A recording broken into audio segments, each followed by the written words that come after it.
Welcome back. Now, a paid AI video creation service is called Pictory, and Pictory, for its choice of voiceover, partners with 11 Labs. That means then that you can use 11 Labs voices in your video narration. For example, one of the voices is recognizable to those that you may use in 11 Labs. Logic will get you from A to B. Imagination will take you everywhere. So this is a consideration if you are considering paying for 11 Labs.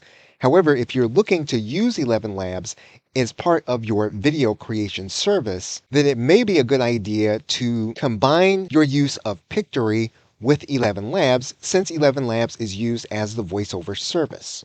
And with every video you generate, you will be using some of your quota of voice availability in your videos.